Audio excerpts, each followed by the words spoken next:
Good morning, everyone, and welcome to Halkidiki. Halkidiki is a prefecture of a very distinct shape, located in the north part of Greece, next to the city of Thessaloniki. We share the same airport, Thessaloniki International Airport, which has direct flights from 41 countries and 7 cities from the UK. From the airport, you're coming to us by car, by taxi, by coach bus, or by shuttle bus. The region is gifted to have four distinct seasons, experience 250 days of sunshine per year. Summers are quite warm and dry. The average temperature is between 28 and 35 degrees. Springs and autumns are warm with average rainfall, and we experience 18 hours of sunshine per day. Halkidiki looks like the Boston Domes tried and sticks into the Aegean Sea, which makes it the region with the longest coastline in mainland Greece, 250 kilometers. Three peninsulas has its own characteristics and offers different experience. Cosmopolitan Cassandra, it's a lifestyle to remember. Sithonia, natural Sithonia, escapes to nature, and Athos, or the east side of Halkidiki, serenity and authenticity. And the mountains part, which is more about traditional villages, wineries, and outdoorses. 550 kilometers of coastline shapes more than 1,000 beaches. Here you will find organized beaches with big bar and umbrellas and sunbeds, ideal for socializing, but others with secluded coves and little beaches where you can be by yourself. We have beaches with shallow waters and family activities where children can play safe, and others with deep waters ideal. However, all of them are blessed with turquoise waters. Needless to say that Halkidiki is rightly rewarded every year with the most blue flags in Greece. And if you add some green to the palette, then you have this intoxicated combination of green and blue. Halkidiki is blessed to have lush green forests that reach down to the sea.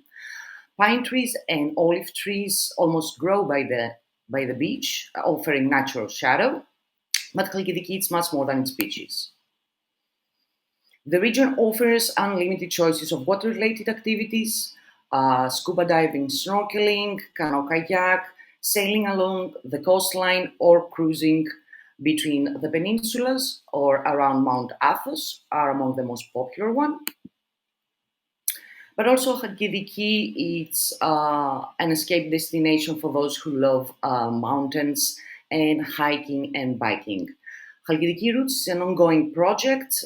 We are developing a network of walking routes all around the peninsulas and in the mountains part. And every year we're implementing new routes. Also, we have experiences that are related mostly with our local products. So, becoming a beekeeper for a day, where you can learn all about the super nutrition local product, honey, or visiting an agricultural farm and having cooking lessons on the spot. The folklore museums that you can see in our traditional villages.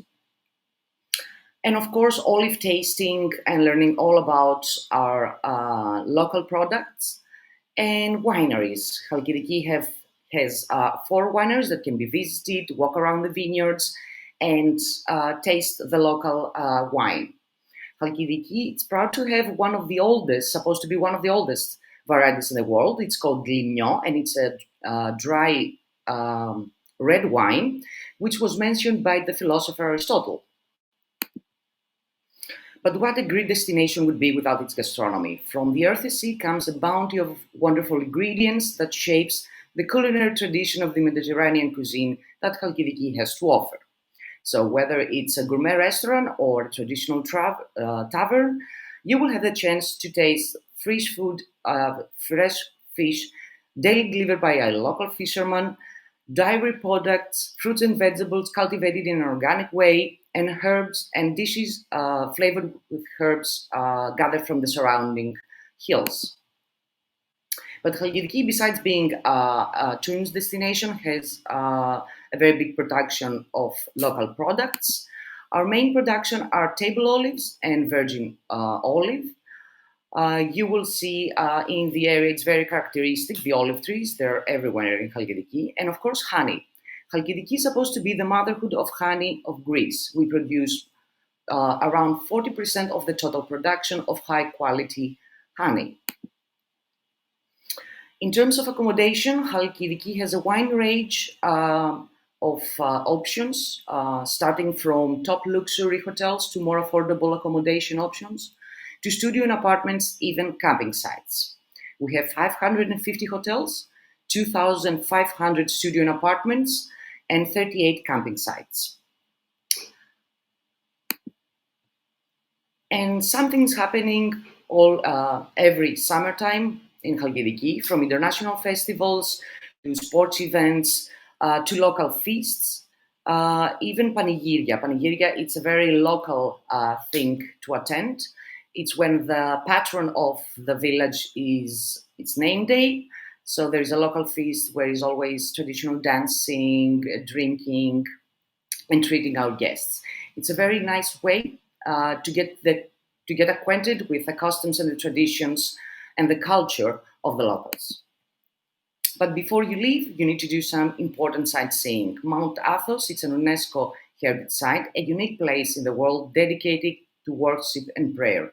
This is the largest and most important monastic state in the Orthodox East, and it's dated 1,000 years old.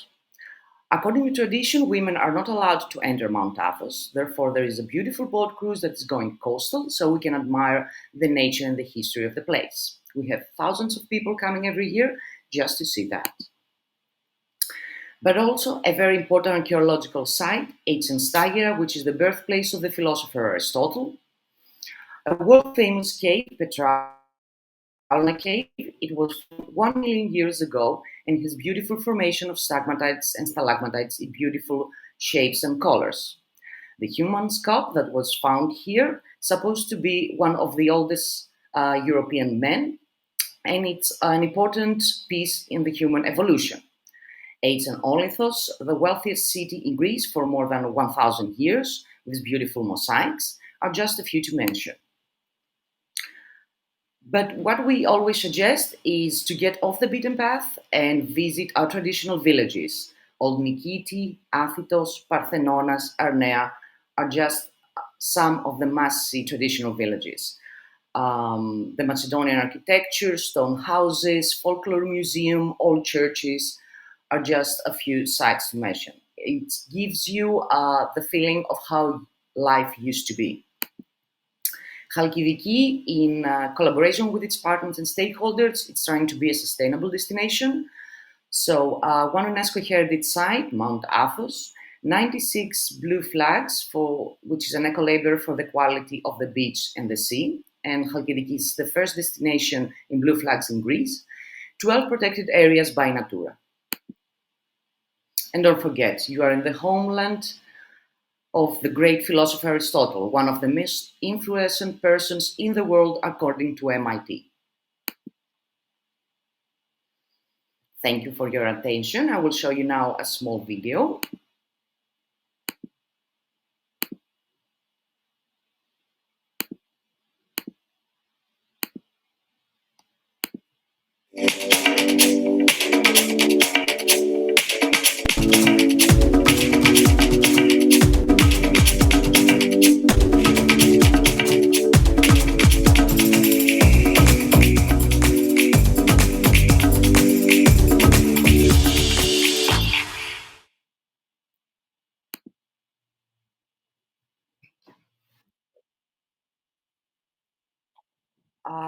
I'm here to reply to any questions that you might have, or you want to ask something about the destination or anything.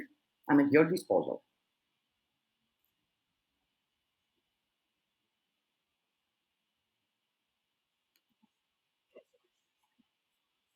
Mhm.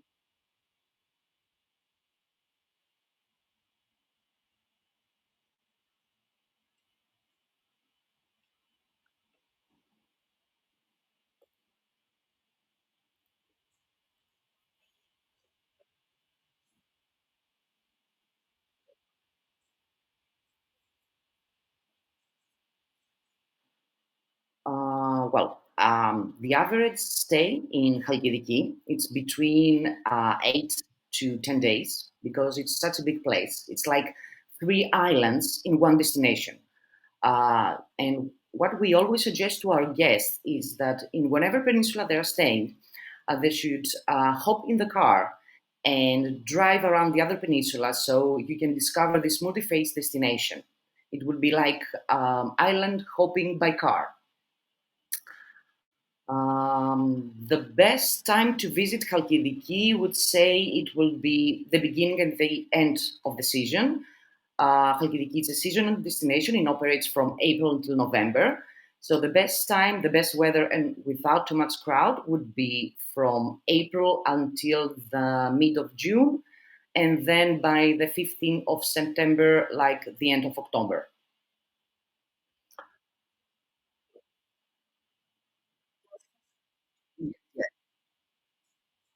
I definitely, as I told you, recommend hiring a car so you can discover. It's very easy to drive around Halkidiki.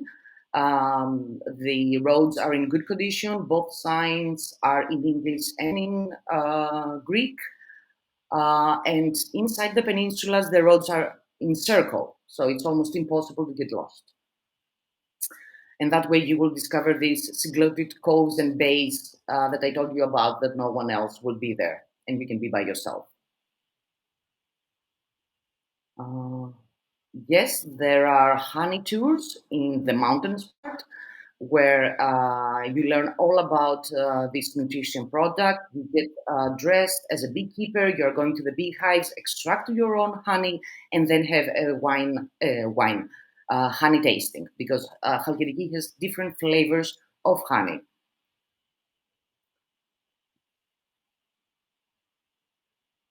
For solo travelers, well, I guess that would be Kazan, which is more lifestyle.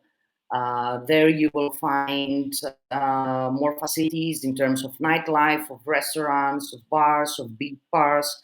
So if you want to socialize as a solo traveler, then I would suggest Cassandra. The same goes for farm tours. We have farm that can be visited, learn everything about the local products that they produce there. Of course, wineries, as I told you.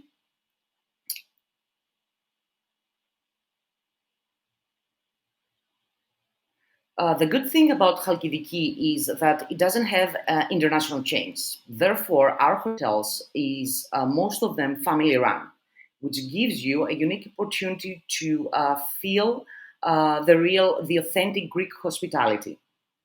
Um, 80% of our resorts and hotels are located seaside. So choosing the perfect one for you will, I guess, would depend on the budget that you have.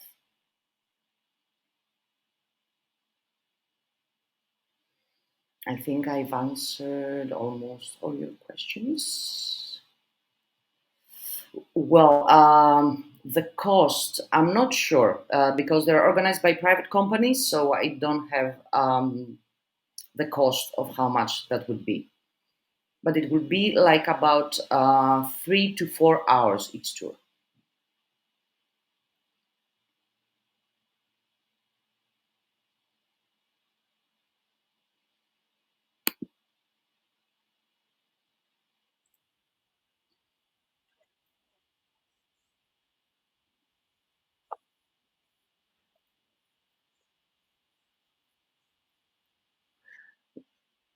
Yes, as I told you, the beginning and the end of the season, so April until mid June, and then September 15th and in October would be the perfect time to visit.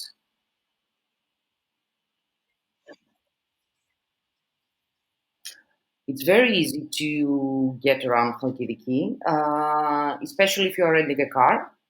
Um, as I told you, the roads are in good condition. It's very easy with signs written in English and in Greek. Halkidiki is mostly a family destination, a family and a couple destination. And we have a lot of activities, and like next to ancient Stagira, there is this thematic park dedicated to Aristotle, where we have interactive instruments, replicas of what he used to use in order to teach his students, which is a very educational and fun thing to do with the children. And also, a great visit will be Petralna Cave. Children loves it.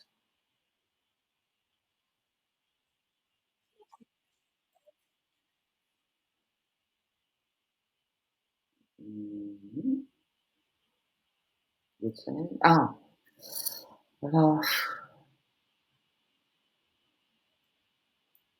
well, I would suggest Aphitos in Cassandra, which is one of our traditional villages. It's beautiful. It's built up in a cliff of 75 meters, so it offers panoramic views to the sea and to Siphonia. It's a small place, but with stone houses and cobblestone alleys. It's beautiful. In Cassandra, I would suggest Nikiti in Siphonia, which has the new and the old part. The new part is by the sea with this very nice walk on the by the beach, but also the old part, which is a traditional villages with flowers, gardens. Small houses, a few cafes. It's very scenic. In the mountains part, I would suggest Arnea, which is a historic settlement, completely different of what you will see by the beach. Completely different architecture, another climate. It's not that warm as it is by the seaside. It gives you a completely another feeling that the one that you have in mind about Halkidiki and a seaside destination.